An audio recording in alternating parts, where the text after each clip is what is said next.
Okay, we are live. We are live, but we got to let it breathe just for a moment. Hang tight just for a sec. We got to bring on Facebook and get the whole family under one tent here.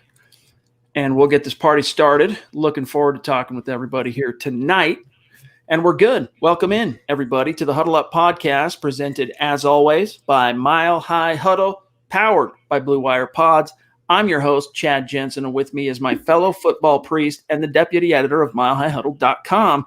He is Zack Kelberman. Zack, I'm going to bring up the specific story that you wrote today after Dre'Mont Jones's, let's just say, kind of eyebrow-raising Zoom presser following Wednesday's practice. But as I get this thing queued up, convey to our community, to our audience, the cliff notes of what he had to say when asked about the Locke versus Teddy QB battle.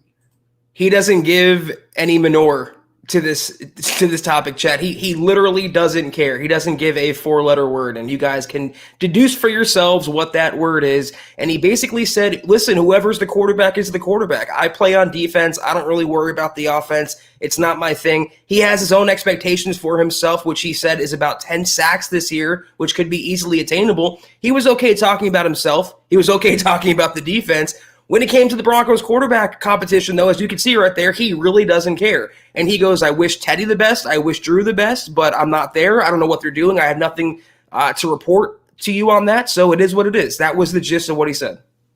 And he kind of added some background to it that we'll get to here in just a second. But yes, very, I wouldn't call it confrontational, but just very dismissive in a way. I think Vaughn kind of got the ball started on people dropping little expletives at the podium right now during Broncos OTAs. But let me just read the quote. This is Dre'Mont Jones today regarding the QB battle. Quote, I don't give a crap. Whoever's the quarterback is the quarterback. I wish the best for Teddy. I wish the best for Drew. I don't know what they're doing. I can't see anything. I haven't been over there. It is what it is, close quote. Now, what he's getting at, gang, all right, is right now for OTAs, they're not doing 11 on 11. They are working in some 7 on 7, but mostly what's happening when they get out on the grass is they're working an individual. So he's over there working with his D-line. He's working with Bill Collar and his fellow defensive linemen, and the other defensive units are, surrounding him. And then on the other side of the field is the offense, and the quarterback's doing what they're doing. And then they get together for 7 on 7, and it's still kind of a half-hearted thing. Once they get to 11 on 11, maybe Dre'Mont Jones will have a better bead, but I still don't think you're going to get a much more elaborate response than this when it comes to asking him about Locke versus Teddy.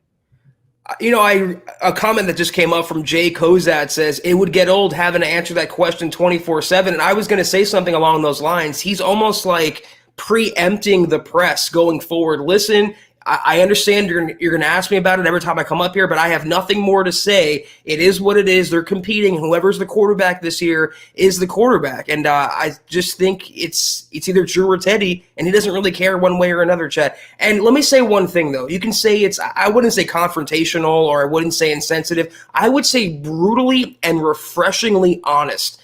I'm so sick of athletes spouting off cliches and platitudes and the same buzzwords associated with this point of the offseason or 7 on 7 practices or anything going on before the season starts. He literally said, listen, I don't care. It is what it is. We'll see what happens. I like that. He was also asked by our Luke Patterson, of course, one of the co-hosts of Mile High Insiders podcast every Saturday night. In his opinion, why do pass rushers and interior defensive linemen seem to thrive as they so do in the Vic Fangio scheme? And I'm going to pull this up so you guys can see what he had to say here. You can follow along. But shout out to Luke for getting this question into Dre'Mont today on the Zoom call. Quote, it's good having a head coach that pays attention to defense. It makes it better for you. With his schemes, it really opens things up, and it allows us to get the opportunities. He's really big, is Fangio, on stunts and finding the matchups to be able to win.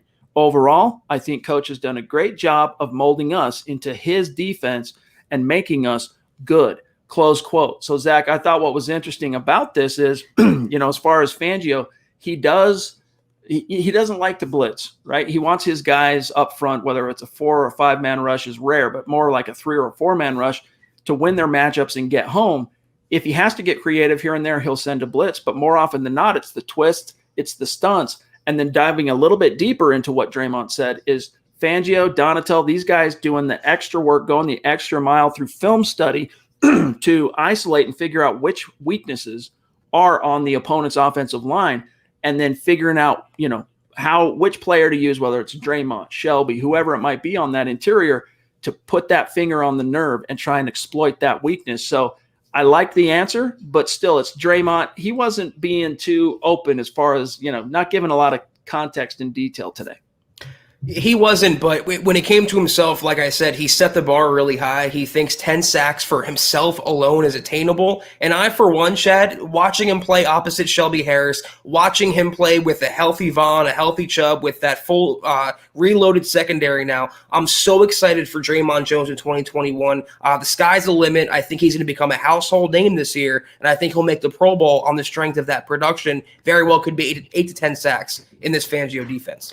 By the way, gang, one last thing I want to get here on Dre'Mont, but we're really excited because it is Wednesday, so that means it's time for another Superstar segment, and we're bringing on one of our key Mount Rushmore superstars, BlackKnight232, who is now in his own stratosphere as far as a certain MHH record. We're going to welcome him on, talk with him here in just a few minutes. But, Zach, one last thing on this topic. You brought it up a couple times on whether he believes 10 sacks, Dre'Mont Jones, is attainable for him as a goal. Quote, I think 10 sacks is very attainable. Guys like Chris Jones, Grady Jarrett, Cameron Hayward, Aaron Donald made it cool to be an inside guy and get 10 sacks. Wasn't it always cool to be an inside guy and get, for what it's worth?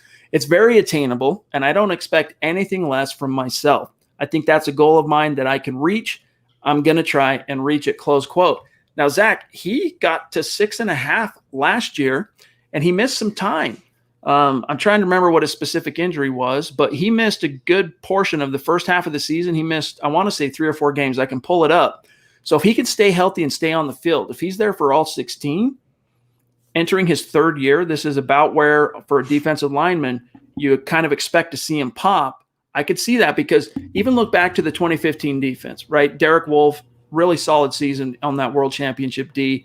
Malik Jackson, 2012, was he 12? I want to say 12 draft picks. So 12, 13, 14, 15. Malik popped in year 4.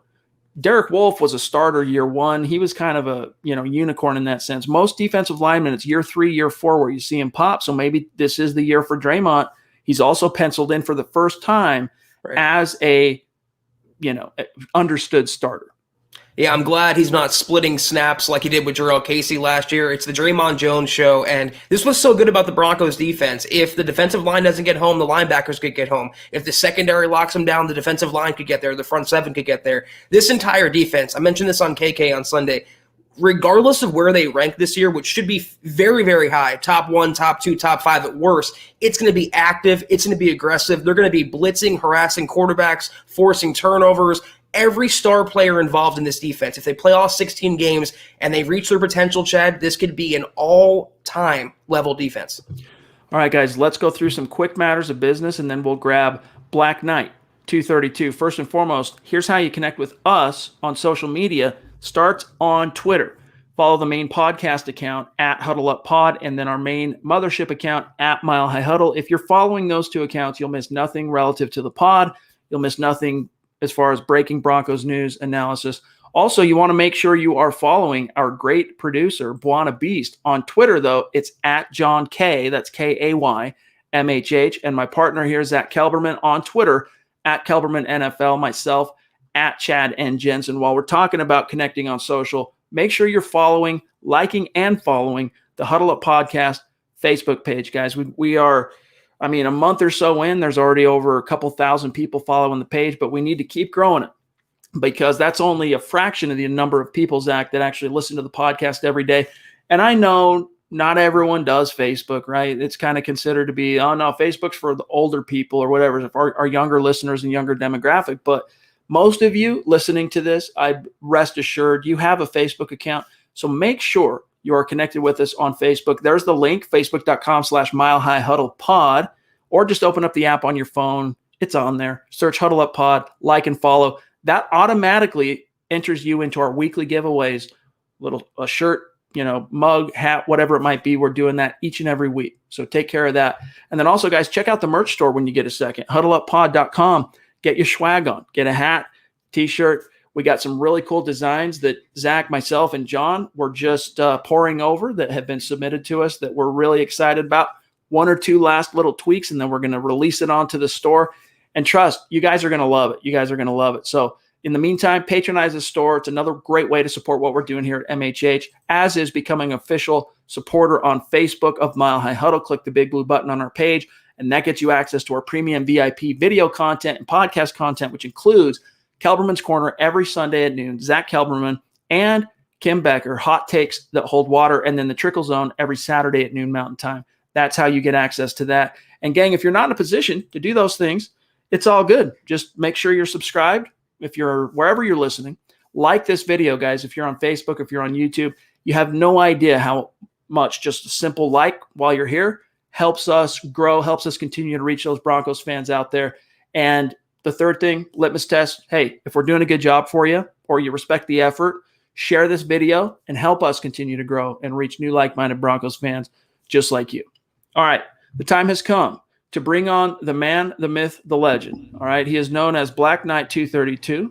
On Twitch, it's BlackKnight323. All right, this guy needs no introduction from us because he is the single record holder for the largest super chat of all time at Mile High Huddle. He dropped that on us most graciously last week. And this is a guy whose future is so bright, he's got to wear shades. Jeremy, what's going on? Black Knight in the house, dude. How you doing, brother? How you guys doing? I hope everybody in the YouTube chat room is doing well tonight.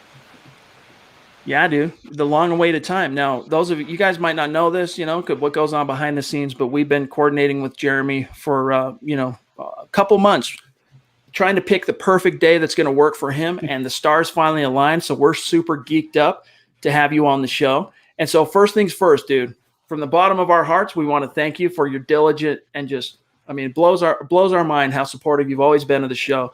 And especially last week, I got to tell you, on a personal level, night before we're going into the hospital, my wife and I, to bring our new son into the world, to get such a show of, I interpret it as support, as affection, as all. It just meant the world. It was some really good juju. Obviously, that super chat can be put to really good use for us here on the show. But thank you so much for your support, Jeremy. No problem. Like I said, I was telling you guys backstage, when you get a NFL player dropping subs in your chat, just like out of nowhere, it's like, I really wanted to return the favor, and Broncos country has the best fan base. And, that's the least I could do. All right. So with that said, Jeremy, we got to get your thoughts on a few of the key hot button issues. Plus, we want to talk to you a little bit about what being a Broncos fan really means to you. But first things first, what is your take on the current quarterback battle taking place with Drew Lock, Teddy Bridgewater? Obviously, Dre'Mont Jones, he's not really into it right now. He's focused on, his daily grind, and that's a battle that's going to kind of take care of itself. It's going to all come out in the wash. But how do you view this competition? How do you view Drew? How do you view Teddy? What's your macro take on that whole situation? Well, it really depends on if Locke can cut down his, if he looks a lot better and his way he throws. Does he make tactical decisions when he's throwing them? Because it really depends on how he improves. And the problem is, the pandemic really kind of threw everything off. They couldn't do any of that. Teddy, I think he's just going to be a backup. I think he's just there just to put some pressure on him, put some heat on him, not do anything, really to take his job. I don't think he'll get away with it. I think Locke has it until he starts messing up. It's his job to lose, as y'all like to say. Jeremy, I want to circle back in a second, but how would you feel, because you told us before the show you're kind of straddling the fence on Locke. You support him for while he's under center, while he's the Broncos quarterback, but if he slips up again, you think he should be yanked, and I agree with you on that. How do you feel about Aaron Rodgers? Is there a bridge too far for you in that trade? Would you give up 3 first-round picks? Would you swing that deal if Jeremy was the Broncos GM? Well, if there was a way to swing it, I would do it, because you know what you're getting with Rodgers. Like, he's an MVP. He's already won a Super Bowl. He's put up numbers. Like, he's got more touchdowns and interceptions. So you know what you're getting with him. I would pull the trigger on him, but who's the player you're going to have to give up, though? That's the real question. If you have to give up Dre'Mont Jones, Bradley Chubb, right? I think that's not really what I wouldn't do that. Now, if it was like an offensive player or an offensive lineman, maybe. But if you're giving up, but you're having to take away some good defensive players now, it's not worth it. We got one here from Albert Knoppers, one of our great superstars and super supporters. For you, Jeremy, specifically, he's beaten us to the punch. Who is your favorite Bronco, past or present? Well, I became a Bronco fan when this man was playing. It was John Elway. That was I remember watching, I was about 8 years old whenever he was playing. And I told my mom, because we were watching that game, I was over at my grandparents, and I'd just seen him just walking off. They had won a game, and I was like, that's the team I want to root for right there. And next thing I know, next Christmas, I got like a whole bunch of Broncos stuff. And I was like, well, here we go. And I just, and I loved it. It's like ups and downs. And I really, and John Elway was the guy that really got me into the Broncos fan, whatever you want to call it. So on that note, Jeremy, you know where I'm going with this question while we're on the topic. Obviously your favorite Broncos memory is going to revolve around Elway or a title, but we'll skip that. Tell us your least favorite memory. What keeps you up at night when it comes to the orange and blue, if anything? Josh McDaniels and Vance Joseph. Good answer. Well, I mean, because it's like Josh McDaniels really screwed the team up, in my opinion. Like he did everything impossible to mess it up. And then Vance Joseph I think he was a little bit too over his head. He was just trying to do too many things at once, trying to be the rah-rah team, and he really needed to put his foot down and been more strict with the team, my personal opinion. All right, on that topic, you brought up McDaniels. If Josh McDaniels either A, is not hired, if Pat Bowlen goes a different direction after letting Mike Shanahan go, and Jay Cutler remains a Bronco, Jay Cutler has never dealt away from the Mile High City, does his career trajectory improve? Does he end up going on to have a better NFL career if he stays with the team that drafted him? I think he would have had a better. If I remember watching some of his games right, I think he would have had a better career before he got dealt to the Bears. I think he would have had a much better career, and had Shanahan had actually stayed, I think they would have probably made made the AFC Championship, maybe a Super Bowl run. I don't know, but I do think he would have had a better career before he got dealt. Looks like we have a question from our fellow podcaster on the Mile High Huddle Network. That would be Lance Sanderson. Thank you for hopping in tonight, Lance. Good to see you. He goes, question for Black Knight, if we get here, which former Bronco would you bring back to their team in their prime? Jeremy? Oh, God. Well,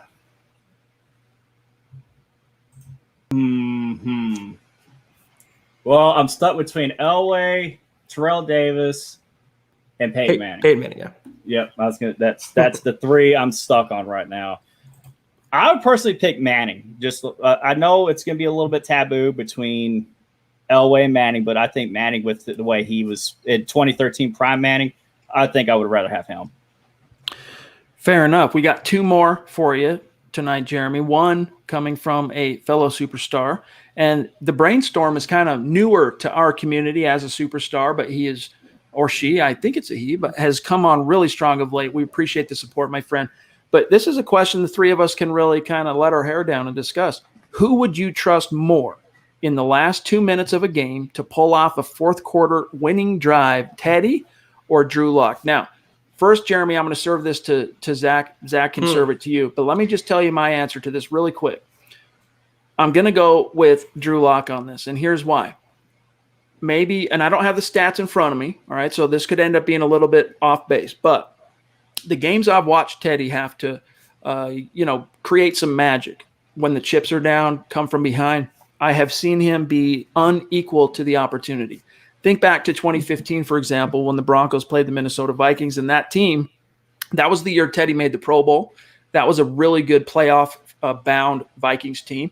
The Broncos got themselves behind a little bit, stormed back, got a little hair of a lead with under 2-3 minutes, and the onus was put on Teddy Bridgewater to drive down and get a field goal, if I'm not mistaken, or at least score. They needed a score.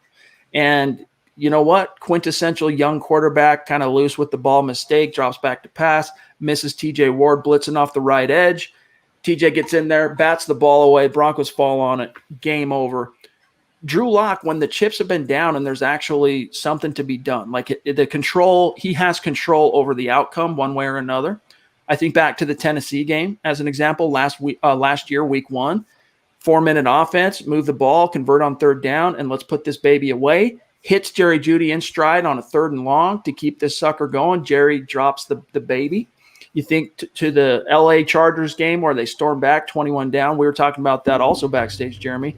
And indeed, you were right. Phillip Lindsay's the one who got that party started. The Broncos, if it wasn't for Phillip Lindsay's 60-some-odd yard touchdown in the halfway through the 3rd quarter, the Broncos probably don't get the spark needed to light that fire that brings them back. But Drew did do from then on out the heavy lifting, right? Three passing touchdowns in the 4th quarter to win that, including the game winner at the end with KJ Hamler. So for now, I'm going to take Teddy or Lock on that. Zach, who would you take?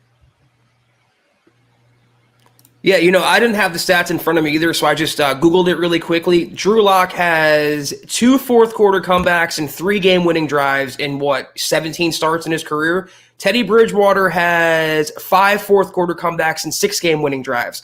So Lock already has half as many game-winning drives in a fraction of the appearances in the NFL. Extrapolating that, I'm going to take Drew Lock, and we saw it last year, Chad. Look at the Chargers game.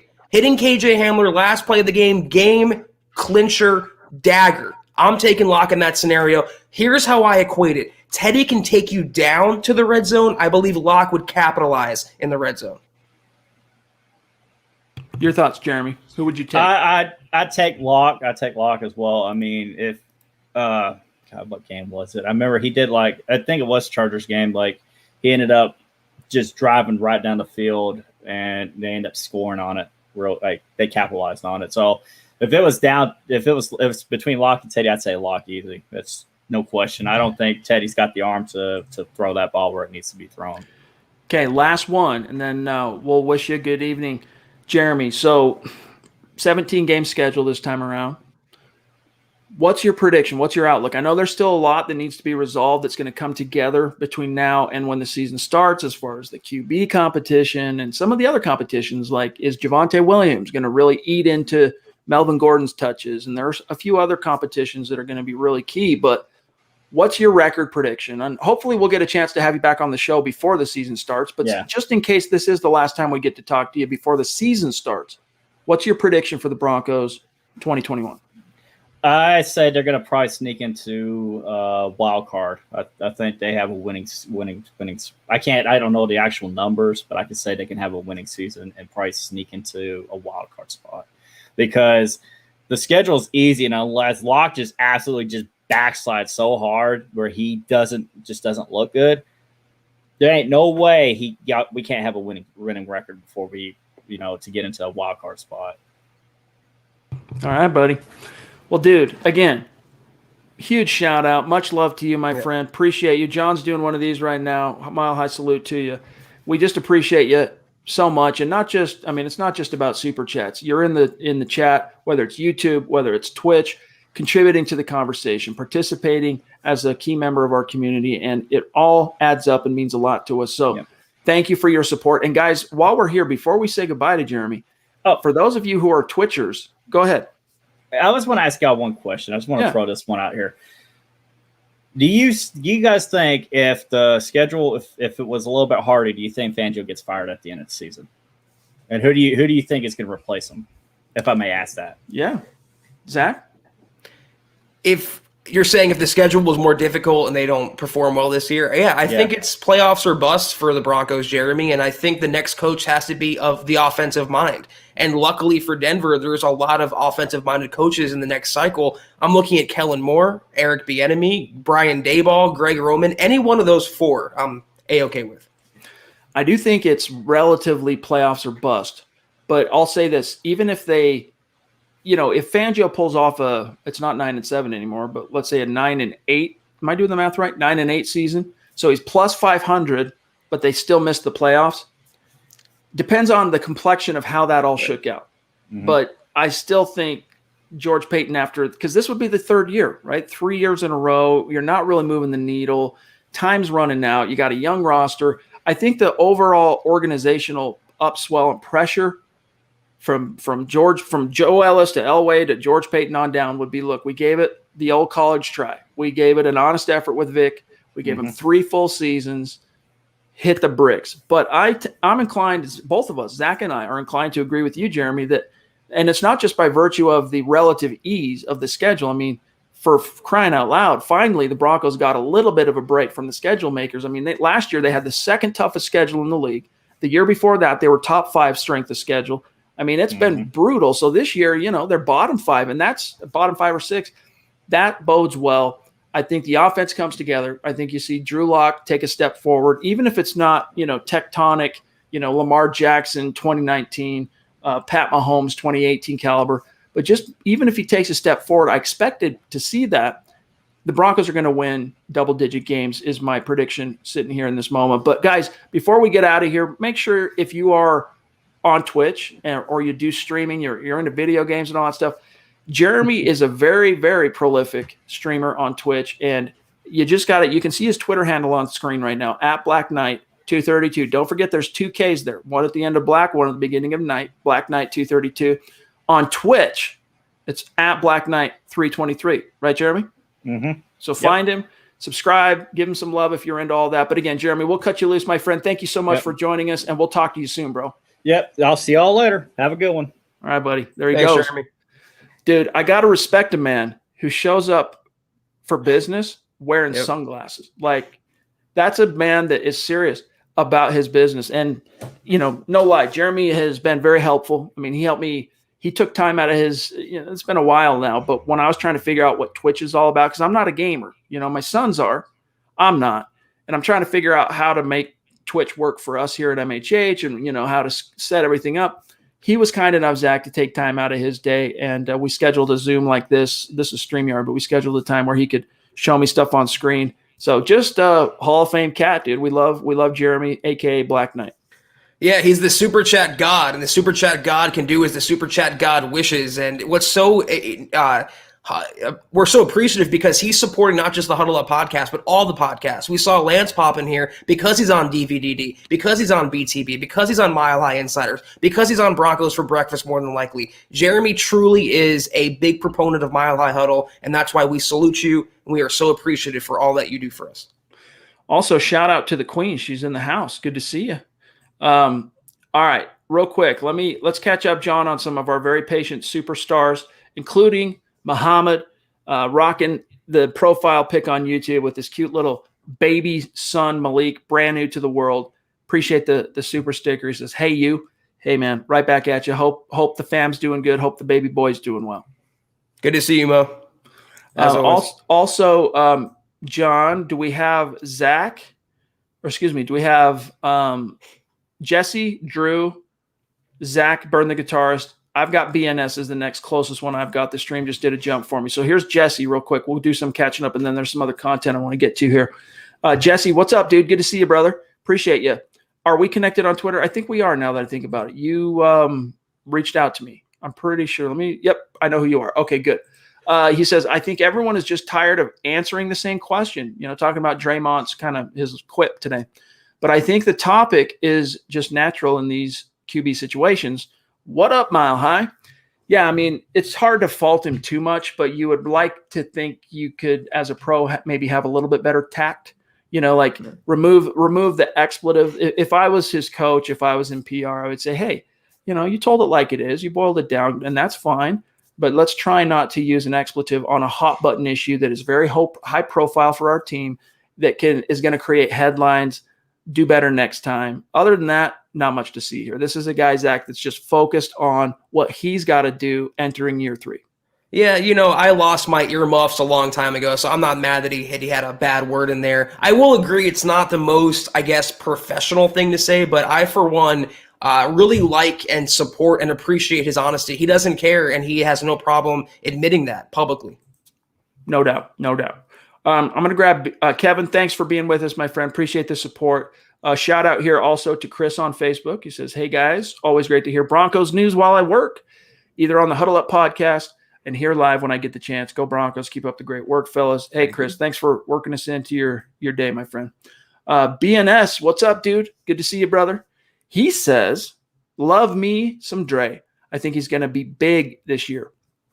I do too, Zach. I think Dre'Mont Jones, if you were to ask me who are your two, dark horse breakout candidates that people should be talking about more from a national perspective, is Dre'Mont on D, Noah Fant on O. So Dre, I think he's geared up for a pretty big season. We didn't say Garrett Bowles. Why is BNS here? No, but I'm just playing. I think Dre'Mont Jones is primed for a Pro Bowl year. I think he will, if not reach 10 sacks, I think he'll come very, very close, 8 to 9. I just think in Bill Collar, under his tutelage, playing with the players he's playing and with the talent and the schedule and everything, full-time opportunity, I do think he's going to have an all-star season in 2021.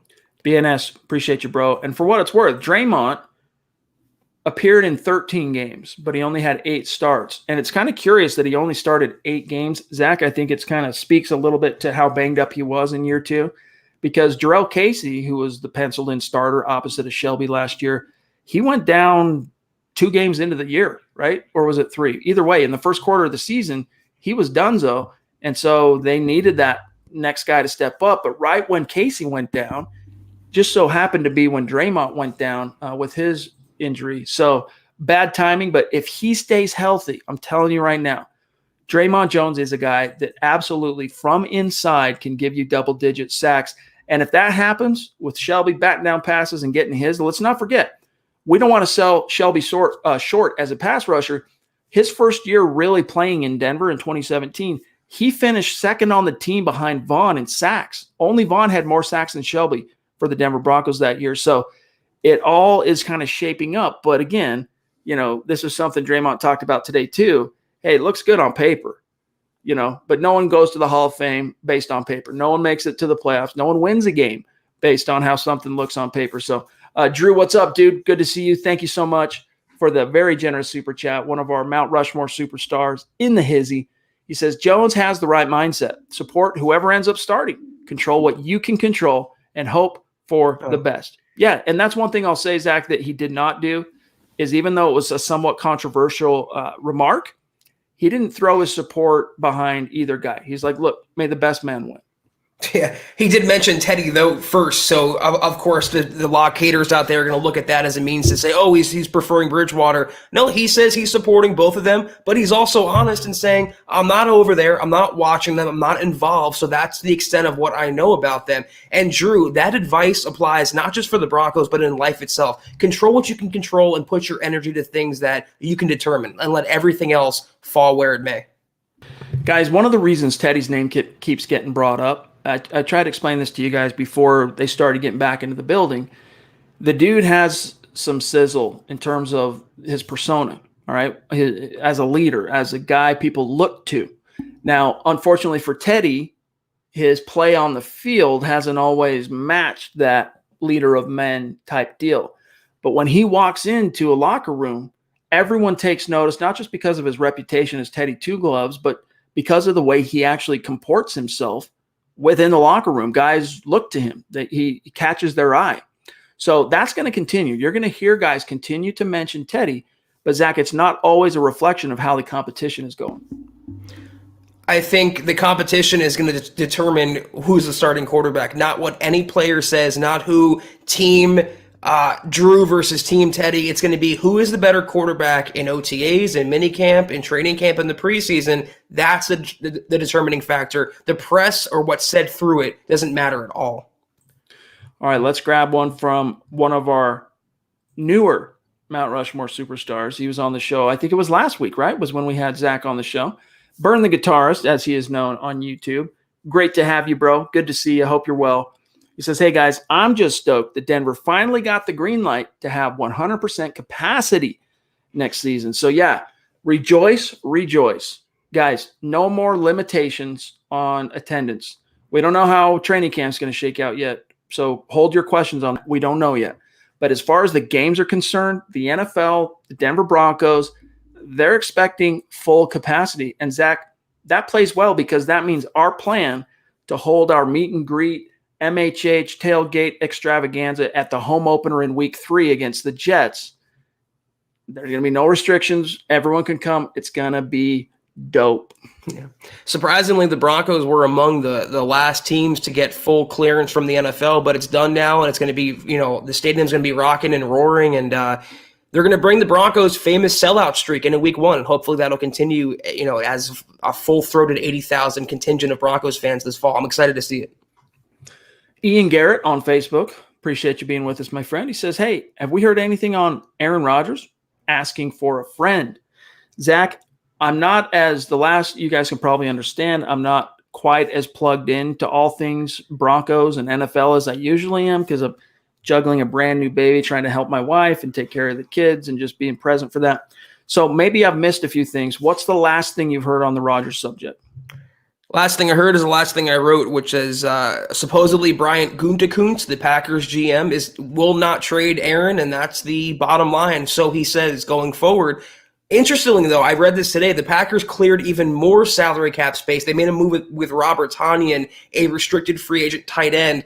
They've saved about $5 million in salary cap space. And like someone said, forgot where I read it, if they were going to part with Aaron, they wouldn't need that money because they would be clearing a lot of money by trading him. So I think all signs are pointing to him being assuaged with the new contract and him being even the more understood starter there in Green Bay. I don't think he's coming to Denver. Yeah, we'll see. I mean, until it happens, it's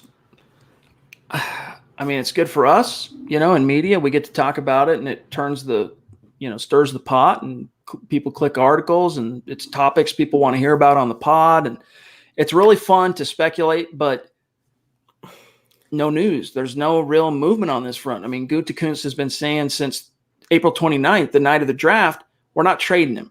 So we'll see, man. This is a standoff, right? And Aaron Rodgers, he's got a fair amount of leverage. Packers, they have a fair amount of leverage. Time will tell. But we are well past, today was the day that you could really start to expect to see some movement if there was going to be movement. Nothing yet. So let's grab Justin Jarvis in the house. What's up, Justin? Good to see you, buddy. Appreciate your support.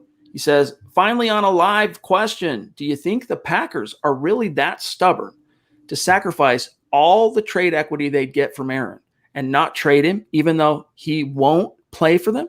Thanks. Good question, Zach. Because the ultimatum, for those of you who aren't completely up to date on this, is Aaron Rodgers purportedly told the Green Bay Packers, trade me or else because I'm not going to play. Like, I'll retire. I'll go back to California. I'll do, what I always confuse Jeopardy. If I have to, but I'm not playing. Meanwhile, if that's what ends up shaking out, Packers, they're like, look, we'd want to have Aaron, but hey, we got a first-round pick. We got to start breaking in at some point anyway. The show goes on, and he's right. If that's how it shakes out, Zach, the Packers miss an opportunity to load up on multiple premium round picks for the same end result of having to then turn to Jordan Love. Nothing against you, Justin, or anyone who shares this opinion. I just think it's naive to think Rodgers, coming off an MVP season, still playing at a very high level, he's going to walk away from the NFL. He's going to retire to host a game show. I don't think so. This was mostly, I won't say all, it was mostly about money, but the other component to that was ego, and that is also tied into money. He doesn't feel like he was being stroked enough, his ego, and he wants to get that in some form, in some way. He wants an olive branch, and that olive branch is going to be very expensive for the Packers, but I believe they will extend it, and once they do, he will accept it. It's always been the case to me. Never changed. It's also, well, let me grab this from Michaela real quick. The Duchess of MHH in the house every single night. Man, we think back to that stretch where we didn't have Michaela with us every single night, and it was like living in darkness. Now she's back. She's been back for a while, but now all is right with the world. So appreciate you, Michaela. She says, who will be the Broncos MVP this year on offense and defense? Zach? Broncos MVP on defense. That will be Von Miller. And I've said it before, I think he's going to be the Broncos defensive MVP. I think he's going to lead the Broncos in sacks. He's going to be typical Von, and he's going to do that because he's had a year off to rest and recover. He's motivated. He wants to show the Broncos in the NFL. He's still, listen, I'm Von Miller, and I'm here to stay for quite a while. He's still relatively young. On offense, throwaway quarterback, I'm saying Cortland Sutton or Noah Fant. And either of those players are going to thrive regardless of quarterback. I'm excited to watch Cortland Sutton again. I think he'll be a 1,200-yard guy, 10 to 12 touchdowns. I think he's the offensive MVP frontrunner right now. So I'm going to remove quarterback from the equation here, and I'm going to say on offense, I'm sticking with Noah Fant. I think Noah Fant is going to emerge as a bona fide, like, facepalm, no duh. Why did it take us so long to figure out we should be feeding this guy 10 to 12 targets or 8 to 10 targets a game guy? This is a guy I think in 2021 is going to not just storm onto the NFL scene. Like, he's going to kick the door down. And I want to agree with you on Sutton. It's just that you never know how a guy's going to bounce back from an ACL. And even though there's no reason whatsoever for us to doubt his recovery, I mean, he's out there running at OTAs. I mean, he's participating. He seems to be, if not on schedule, even maybe a little ahead of schedule. But I'm going to say Noah Fant. And on defense, just to spice things up a little bit, I think the MVP on defense is going to be Justin Simmons. I think he's going to continue each year he's been in the league. He's beaten his interception PB, his personal best each year. I think this is the year that now that he's gotten paid and he's got the supporting cast around him, Kareem came back, you got depth and bona fide playmaking ability at corner. I think this is the year Justin Simmons is that just gratuitous. You see him all over the highlights all the time, picking off passes, 7, 8, 9 interceptions. That's my answer for you, Michaela. Well, he's getting paid like that, so might as well, give a return on the investment for the Broncos. I'd love to see that. All right, let me see. We are at 41 minutes. We got the queen in the house. What's up? Christy. She says, finally made it. LOL. Congrats again on the new baby, Chad. Hope all is well. Thank you. I keep getting asked about, well, hey, don't you guys have some, Bronco onesies for Theo? The answer is yes. But the ones we have, in fact, where I'm sitting now, my new studio's this close to being done, this close. I'm still chilling in Theo's room now. This is what used to be my office is now Theo's room. And right behind this Sports Illustrated banner is a crib. And there's a couple of Bronco onesies in there that, he'll be wearing soon enough, but he's just not quite big enough. Once he is, don't worry, we'll get some appropriate images of that kiddo in his dig. So thanks, Christy. Tommy Brohana in the house, a newer name, Zach, on Super Chat. So love it myself. He says, will us passing on Kyle Shanahan as head coach back in 2017 be something that haunts the franchise for years to come? In my opinion, we missed out on an awesome story and coach. Hey, dude, you're preaching to the pulpit. As your football priests, we have long lamented the categorical error that really you got to put it at the feet of Joe Ellis. John Elway liked the idea of hiring Kyle Shanahan, interviewed Kyle, wanted to the whole nine. It was Joe Ellis that kind of kiboshed that purportedly. So yes, was it a mistake? Absolutely. Is it something that's going to quote unquote haunt the Broncos for years to come? I think you could argue, Zach, that they've already been haunted by it. 17, 18, 19, 20. You got 4 seasons of continuing to miss the playoffs. What are you going to do? That water under the bridge, it's out to sea now. I mean, you can't even see it barely in the distance.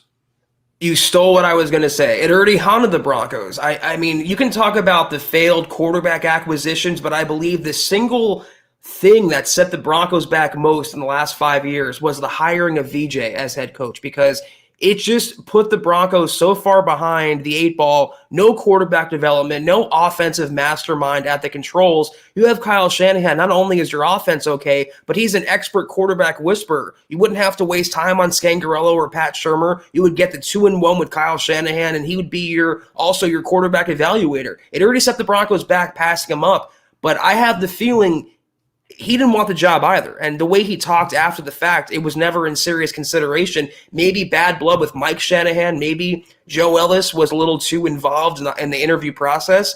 But I believe it already haunted them, Chad, and they missed out on a really good coach, unfortunately. Well, one of the points of contention on this whole deal was if you removed Joe Ellis, and by the way, Michael, absolutely, dude, it's good to connect with you on social media. If you remove Joe Ellis from the equation here, sorry, John, and thank you, Tommy. He says, congrats on the baby. Chad, glad everything went well. Really appreciate that, Tom. If you remove Joe Ellis from the equation relative to Kyle Shanahan, one of the sticking points was the Niners were willing to offer him basically be our head coach and GM, just like his dad was in Denver. The Niners were saying, come do that for us. And one of the things that gave the Broncos some pause there was the last time they gave a coach that much meta power, the Broncos strung together some pretty horrendous draft classes. Let's face it, under Shanny, that's one of the reasons why Shanahan ended up washing out and Pat Bowlen had to dispense with him, was because he continued to suck at drafting. I mean, busted first-round pick after busted first-round pick. I mean, the only first-round picks in his last 5-8 years as the head coach, like post-Elway, that you could really hang your hat on was Ryan Clady in 08, and Jay Cutler in 06, but Cutler didn't really work out to the Broncos. I mean, that's not his fault per se, but still. And so the Broncos were like, not sure about that. Niners were willing to give him that power. And that's one thing people don't understand, Zach. John Lynch, dude, Kyle Shanahan doesn't work for John Lynch. Right. John Lynch works for Kyle Shanahan. Yeah, it's Shanahan that's picking the groceries out there in San Francisco. And what I was going to say was, in hindsight, you wouldn't have to worry about the Broncos' bad draft class or any of those worries if you give Shanahan that power. You don't know that at the time, Chad. He was an up-and-coming assistant. You never know what a coach is going to be in the NFL. No one knew who Sean McVay was, really, for the most part, before he got the job. But you had the bloodlines, you had the ties. He did have success in Atlanta and Washington. I thought it was a no-brainer move, considering they interviewed 3 people in that hiring cycle. It was VJ, it was Kyle Shanahan, and it was Dave Toub.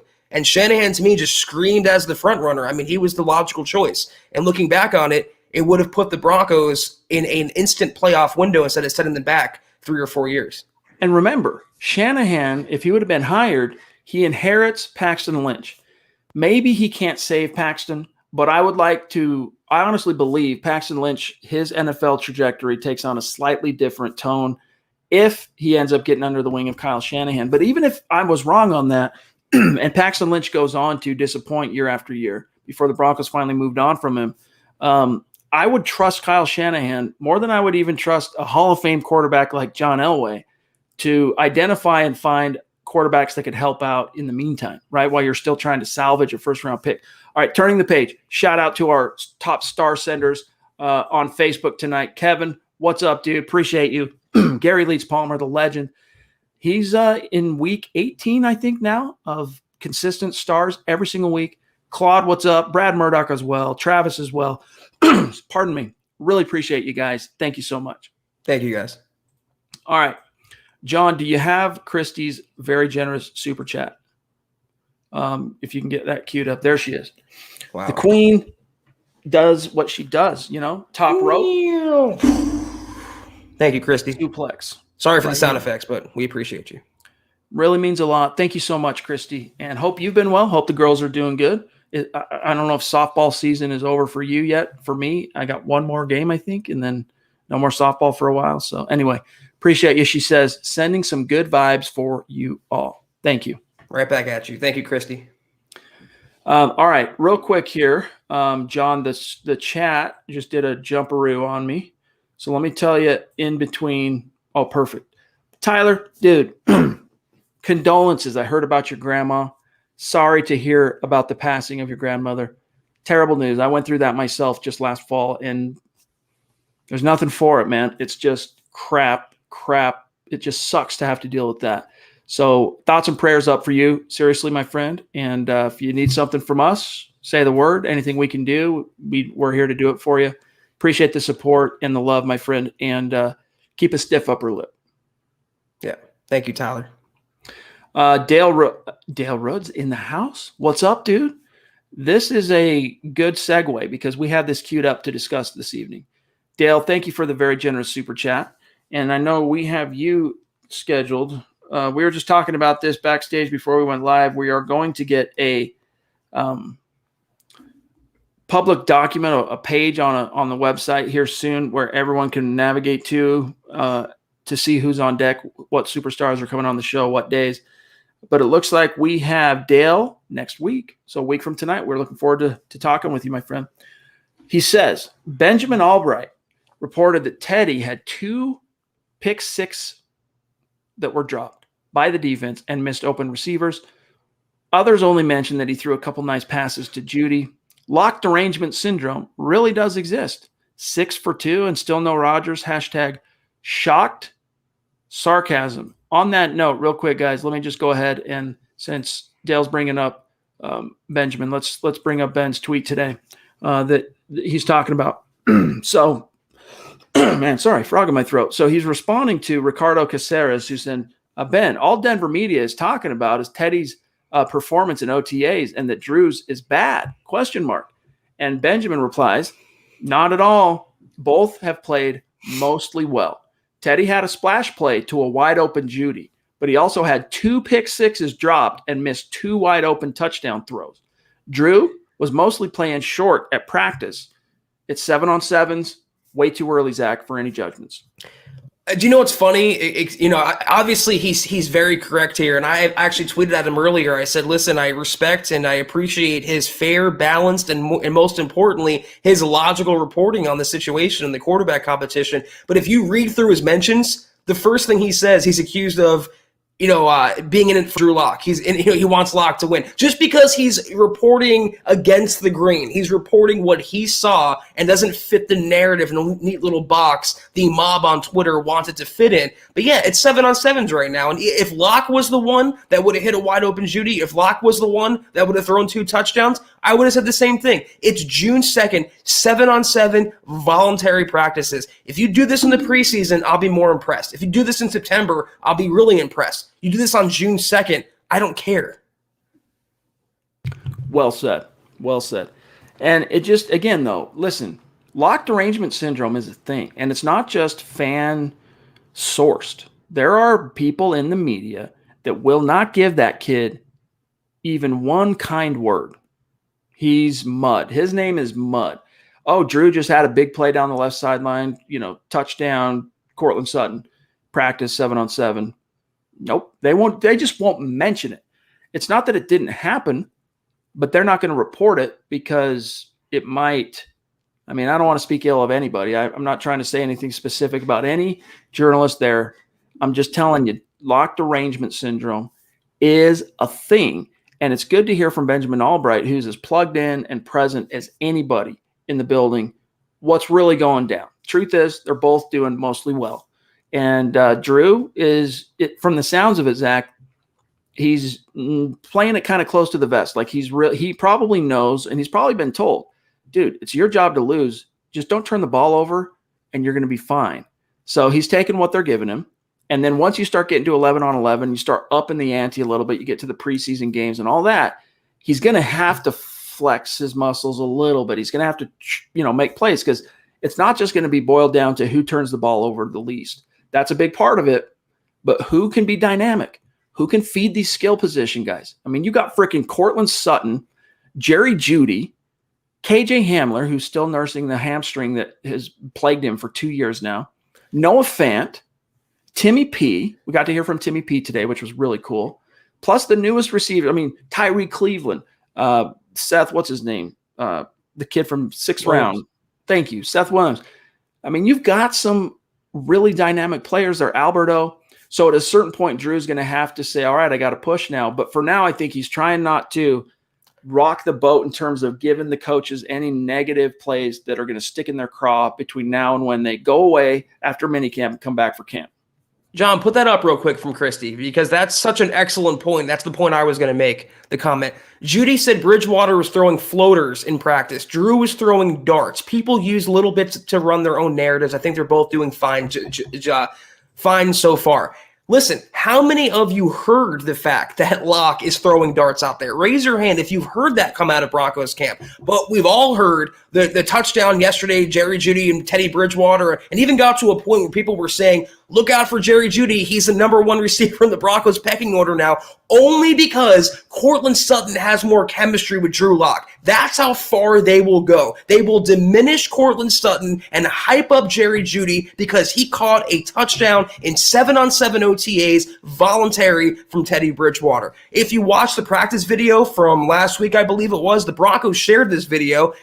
It was a 2-yard slant. Locke hit the guy right in his breadbasket. I think it was Jeudy. And I believe it was Bridgewater to Tim Patrick. It was behind him. It was a 2-yard slant. So it's all about what you want to hear. It's all about what is coming out of the echo chamber. But what's coming out of that echo chamber, Chad, is constantly pro Bridgewater stuff. It's constantly anti-Lock stuff. Look at that interception that we think he threw last week. We don't even know if it's the case. We couldn't even see him in the play. But Broncos country was the first to hop out there. He's never going to change. Same old Drew, put Teddy in. That's what we're going to get. And that's exactly why you have players up there like Dre'Mont Jones saying, I don't give a damn. It is what it is.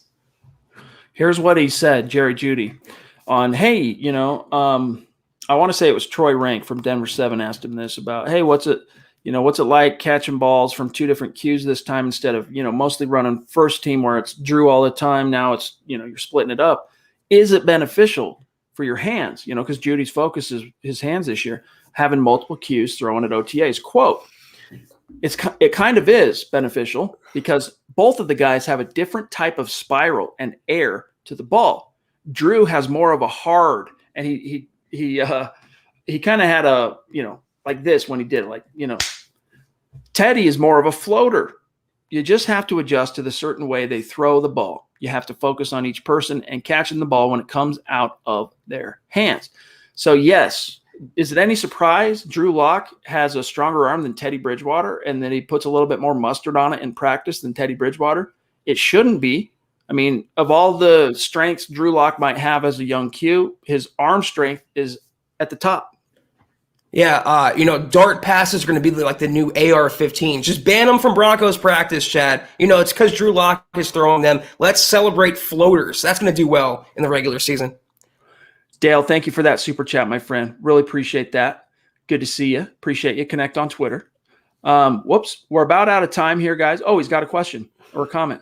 We're about out of time, but let's grab this from Dale. He says, why not ask him to weigh in on a kicker, punter, or any other position he has nothing to do with? Talk about Dre'Mont.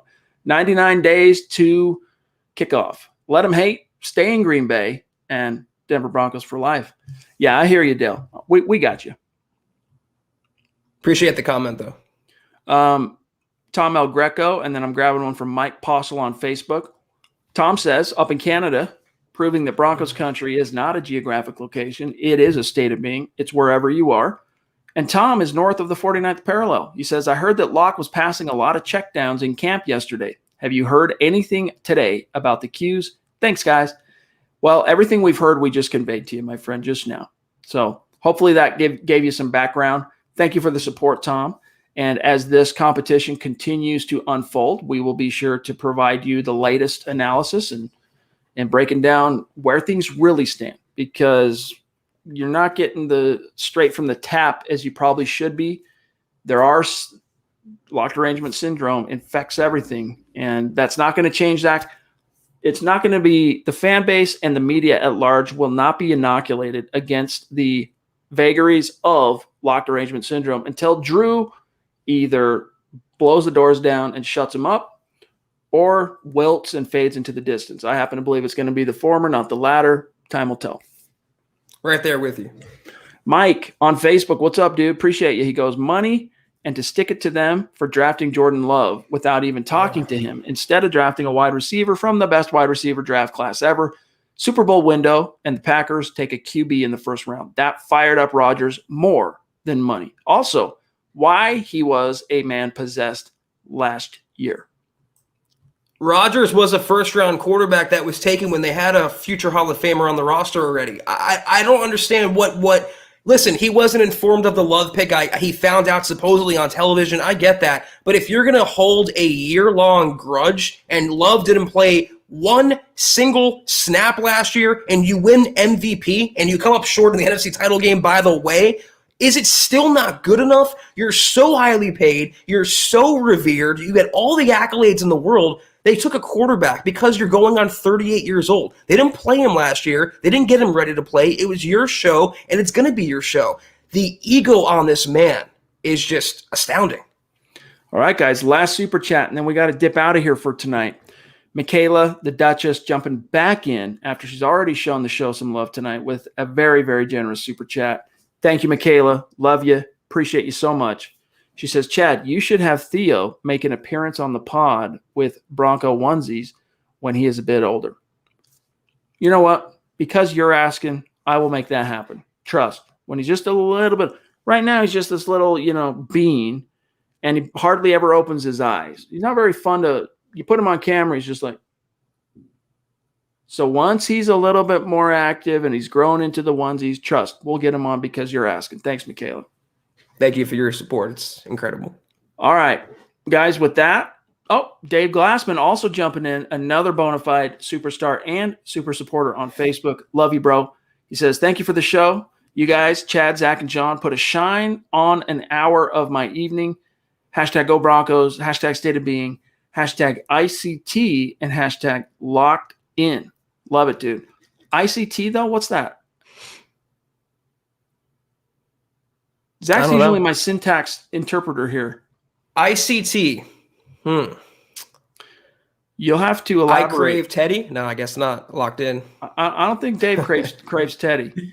I don't know, Dave. Tell us. Yeah, what does that mean? I'm curious. You stumped me. You stumped the Schwab. You know what? I almost forgot. One last thing. Sorry, guys. Got to grab this real quick. Patrick Mahomes. It would be awesome if Aaron Rodgers joins the Broncos. Zack Kelberman broke this down on the site.